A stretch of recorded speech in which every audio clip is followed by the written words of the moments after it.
Hello दोस्तों, कैसे हैं आप सब। मैं अमित वर्मा आप सबका स्वागत करता हूं आपके अपने चैनल अमित वर्मा ऑफिशियल में। अपने आज के इस वीडियो में हम लोग बात करेंगे मिशन गैस टेस्टिंग एग्ज़ाम का पार्ट 3 के बारे में। ठीक है, पार्ट 1 और पार्ट 2 का वीडियो मैं ऑलरेडी अपलोड कर चुका हूं, तो जो लोग नए हैं मेरे इस वीडियो में वो पार्ट 1 और पार्ट 2 देख सकते हैं। मेरे चैनल में जाके प्ले लिस्ट में आपको वो मिल जाएगा। ठीक है, तो उससे सबसे पहले वो देख लीजिए, उसके बाद ये आपको ज़्यादा समझ में आएगा। और नए जो भी व्यूअर हैं, जो नए देख रहे हैं मेरे इस वीडियो को, वो मेरे चैनल को सब्सक्राइब कर ले, ताकि जब भी मैं आगे और भी पार्ट इसका अपलोड करूं तो सबसे पहले उसका नोटिफिकेशन आपको मिल सके और फिर आप उस वीडियो को देख करके उसको समझ सकते हैं। ठीक है, और फिर जिन्होंने भी मेरे इस वीडियो को सब्सक्राइब नहीं भी किया है तो वो भी मेरे इस वीडियो को सब्सक्राइब कर लें। ठीक है, ताकि जब भी मैं कोई भी वीडियो अपलोड करूं तो उसका नोटिफिकेशन आपको मिल जाए। तो चलिए, हम लोग का आज का जो टॉपिक है, जो आप लोगों को हम बताने जा रहे हैं, वो यह है कि कोई भी कोयला का जो सिम रहता है तो उसको विभिन्न डिग्री की गैसीय सिम में हम लोग कैसे बांटते हैं, कैसे उसका वर्गीकरण करते हैं। जैसे आप सबने सुना होगा, है ना, कि कोई भी सिम जो कोयला का रहता है वो डिग्री 1, डिग्री 2 और डिग्री 3 तीन प्रकार का होता है।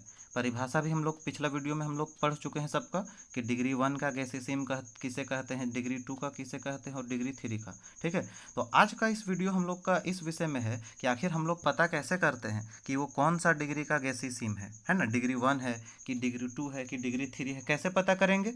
तो चलिए हम लोग अपना वीडियो स्टार्ट करते हैं और वही चीज़ जानने का कोशिश हम लोग करते हैं। ठीक है, तो जैसा कि आप सब देख सकते हैं कि मैंने अपने नोट्स में इस चीज़ को बिल्कुल अच्छे से लिख के रखा है, तो उसी से चलिए आज हम लोग आपको बताते हैं। ठीक है, तो सबसे पहले जैसा कि आप पढ़ सकते हैं यहाँ पर देखिए कि कोयले की सिम को विभिन्न डिग्री की गैसीय सिम में वर्गीकृत कैसे करते हैं, यही हम लोग का क्वेश्चन है ना। तो देखिए इसका आंसर हम लोग पढ़ते हैं। तो लिखा है क्या कि कोयले की सिम को विभिन्न डिग्री की गैसीय सिमों में वर्गीकरण करने के लिए हमें ज्वलनशील गैस की मात्रा, हवा की मात्रा तथा प्रतिदिन के उत्पादन की ज़रूरत पड़ती है। इसका मतलब ये हुआ कि अगर आपको डिग्री ऑफ गैसीनेस निकालना है तो आपको तीन चीज़ का ज़रूरत पड़ने वाला है। सबसे पहला क्या आपको ज़रूरत पड़ने वाला है, तो ज्वलनशील गैस की मात्रा, ये पड़ने वाला है। दूसरा क्या ज़रूरत पड़ने वाला है, हवा की मात्रा, कि उस माइन में हवा कितना भेजा जा रहा है, तथा प्रतिदिन के उत्पादन की ज़रूरत पड़ती है और उसका प्रोडक्शन पर डे का। ये तीन चीज़ आपको वहाँ का ज़रूरत पड़ेगा, तब आप डिग्री ऑफ गैसीनेस आसानी से निकाल सकते हैं। तो ये तो बात हो गया कि ज़रूरत क्या क्या था हम लोग को। अब चलिए आते हैं कि कैसे हम लोग निकालते हैं, उसके बारे में आप लोगों को बताते हैं। ठीक है, तो देखिए उसके आगे हम लोग पढ़ते हैं। तो लिखा क्या है, इसके लिए हम अलग अलग डिस्ट्रिक्ट के रिटर्न के आउट बाय तथा माइन के मुख्य रिटर्न में ज्वलनशील गैस की मात्रा का सैंपल तथा हवा की मात्रा को ऐसे समय में लेते हैं जब उत्पादन कार्य चल रहा है। तो इसके लिए देखिए पहला जो दो चीज़ था, क्या था कि ज्वलनशील गैस की मात्रा, और दूसरा चीज़ क्या था उसमें हम लोग का कि हवा का मात्रा कितना उसमें भेजा जा रहा है। तो ये दो चीज़ आपको लेना है रिटर्न रास्ता से, इनटेक से ये चीज़ नहीं लेना है। ठीक है, तो और कब लेना है वो भी हम लोग को लिखा हुआ है यहाँ पर, याद रखिएगा कि ऐसा समय में आप लीजिएगा उसको जब उत्पादन कार्य चल रहा हो, मतलब जब वर्किंग चल रहा हो। ऐसा नहीं कि काम बंद है और उस समय हम लोग ले लेंगे, तो वो नहीं चलेगा इसमें। ठीक, समझ में आ गया आप लोगों को। अब क्या करेंगे हम लोग, तो हमें उस डिस्ट्रिक्ट का तथा माइन का प्रतिदिन का उत्पादन ज्ञात होना चाहिए। तो दो चीज़ तो हमको मिल गया पहले ऊपर वाले जो पॉइंट में पढ़े। अब एक चीज़ हमको खाली उसका प्रोडक्शन पता कर लेना है बस। अब तीन चीज़ पता हमको हो गया। तो अब हम निम्न फार्मूला के द्वारा कोयले के प्रति टन उत्पादन पर गैस निकलने की मात्रा क्यूबिक मीटर में निकालते हैं। तो अब हम आप लोग को एक फार्मूला बताने जा रहे हैं। ठीक है, तो वो फार्मूला का यूज़ करके आप ये निकाल सकते हैं कि अगर 1 टन कोयला हमको चाहिए तो 1 टन कोयला निकालने के लिए कितना क्यूबिक मीटर इनफ्लेमेबल गैस निकलता है, ज्वलनशील गैस निकलता है। और अगर ये पता चल जाएगा तब तो हम लोग आसानी से बता सकते हैं कि नहीं कि कौन सा डिग्री का है। क्योंकि याद कीजिए इससे पहले वीडियो में हम बताए थे कि डिग्री 1 किसको कहते थे, तो जब 1 टन है ना, प्रति टन कोयले के उत्पादन पर निकलने वाली ज्वलनशील गैस की मात्रा अगर 1 क्यूबिक मीटर से कम होता है तब वो डिग्री 1 रहता था। और अगर प्रति टन कोयला पर निकलने वाली ज्वलनशील गैस की मात्रा अगर 1 क्यूबिक मीटर से 10 क्यूबिक मीटर के बीच में रहता था तो डिग्री 2 रहता था। और अगर प्रति टन कोयला का उत्पादन पर ज्वलनशील गैस की मात्रा 10 क्यूबिक मीटर से ज़्यादा रहता था तो वो डिग्री 3 रहता था। तो हम लोग पता कर सकते हैं, ठीक है। अगर नहीं देखे हैं वीडियो तो पीछे आप लोग देख सकते हैं इसका पार्ट 2 में, उसके बाद आपको और क्लियर हो जाएगा, ठीक है। तो चलिए अब फॉर्मूला हम लोग पढ़ते हैं कि फॉर्मूला क्या था। तो देखिए जैसा कि आप यहाँ देख सकते हैं, है ना, कि हम लोग का जो calculation for determination of rate of emission, तो उसके लिए हम लोग का फॉर्मूला क्या है, तो the rate of emission of inflammable gas in cubic metre per tonne of coal production are. ये रहा फॉर्मूला, इसको एकदम याद रखिएगा। क्या है फॉर्मूला, तो quantity of air into percentage of CH4 into 60 into 24 और by production of the day into 100। ये हम लोग का फॉर्मूला है। देखिए 3 चीज़ का हम लोग को जरूरत इसमें पड़ रहा है कि नहीं, quantity of air, percentage of CH4 into 60 into 24 हम लोग पर डे के लिए करते हैं, है ना, और फिर बटा करते हैं, उसको डिवाइड करते हैं प्रोडक्शन ऑफ डे से और इंटू 100 कर देते हैं। तो इससे आपको इनफ्लेमेबल गैस का पता चल जाएगा कि कितना क्यूबिक मीटर निकल रहा है, ठीक है, प्रति टन कोयला पर। तो एक चलिए बिना एग्जाम्पल का तो समझ में आएगा नहीं, तो चलिए एक एग्जाम्पल हम लोग लेते हैं। तो एक एग्जाम्पल देखिए यहाँ पर क्वेश्चन है।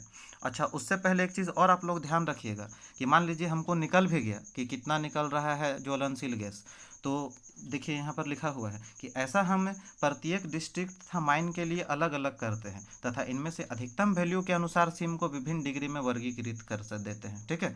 मान लीजिए कि हम लोग का माइन में 2 गो उसमें डिस्ट्रिक्ट है ना, ये 2 गो पैनल है, तो हम लोग पहला पैनल का भी निकालेंगे यही फॉर्मूला से, दूसरा पैनल का भी निकालेंगे और एक बार पूरा माइन का भी निकालेंगे, तीनों का निकालेंगे हम लोग।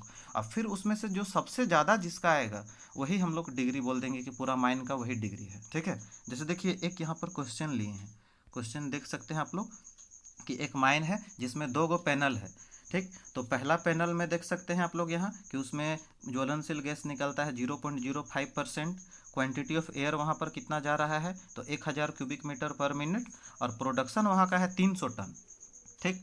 और पैनल बी में क्या क्या क्या दिख रहा है, तो इसमें इनफ्लेमेबल गैस है 0.02%, क्वांटिटी ऑफ एयर है 800 मीटर पर क्यूबिक मीटर पर मिनट और प्रोडक्शन है 250 टन, ये है।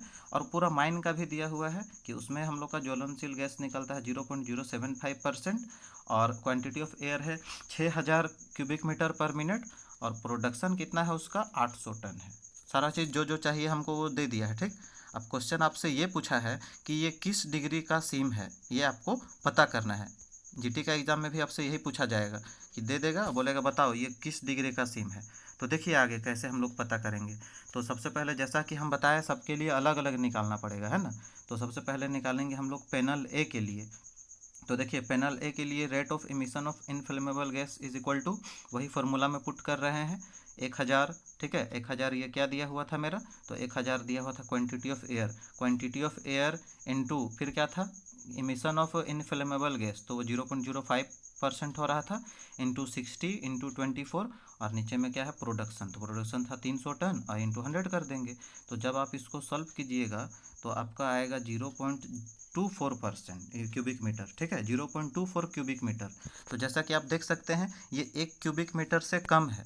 और याद कीजिए अगर हम लोग का ज्वलनशील गैस जो निकल रहा है 1 टन में, इसका मतलब ये हुआ कि 1 क्यूबिक मीटर से कम गैस निकल रहा है, इसका मतलब ये डिग्री क्या हो जाएगा, ये डिग्री 1 हो जाएगा हम लोग का, है ना। ये हम लोग का मतलब इसका मतलब ये हुआ कि पैनल ए जो हम लोग का था वो डिग्री कौन सा हो गया था 1। सेम इसी तरह हम लोग अब चलिए पैनल टू बी के बारे में निकाल लेते हैं। तो देखिए पैनल बी में हम लोग का फिर वही चीज़ है कि rate of emission of inflammable gas is equal to, तो 800 है ना, मतलब 800 into 0.02 into 60 into 24 by 250 into 100, same वही फार्मूला से जो दिया था सब हम मान इसमें बैठा दिए। तो इसमें मेरा आया 0.9216 क्यूबिक मीटर, ठीक है। तो इसमें भी आप लोग को दिख रहा होगा कि ये 1 क्यूबिक मीटर से कम है, इसका मतलब पैनल बी भी हम लोग का डिग्री कौन सा है, तो डिग्री 1 ही है, ठीक है। अब हम लोग पूरा माइन का निकालते हैं कि पूरा माइन में भी तो तीनों चीज़ दिया हुआ था। तो देखिए पूरा माइन में हम लोग का जो दिया हुआ था उसके लिए फिर हम लोग यही फार्मूला से निकाल लेंगे, rate of emission of inflammable gas, तो उसके लिए फिर यही फार्मूला में बैठा देंगे हम लोग कि 6000 गुना 0.075 गुना 60 गुना 24 बटा प्रोडक्शन था 800 और गुना 100। तो इसमें जब निकाले तो आ रहा है कितना 8.1 आ रहा है, ठीक। तो हम लोग देख रहे हैं कि ये 1 क्यूबिक मीटर से तो ज़्यादा है, लेकिन 10 क्यूबिक मीटर से क्या है, कम है। तो याद कीजिए परिभाषा, ये कौन सा डिग्री में आ जाएगा, तो 1 से 10 के बीच में किस में रहता था, डिग्री 2 में। इसलिए ये हम लोग का कौन सा हो जाएगा, ये हम लोग का हो जाएगा डिग्री 2। ठीक है। तो देखिए हम लोग देख रहे हैं कि पहला जो पैनल ए था वो आया किस में हम लोग का, वो आया डिग्री 1, ए जो था वो।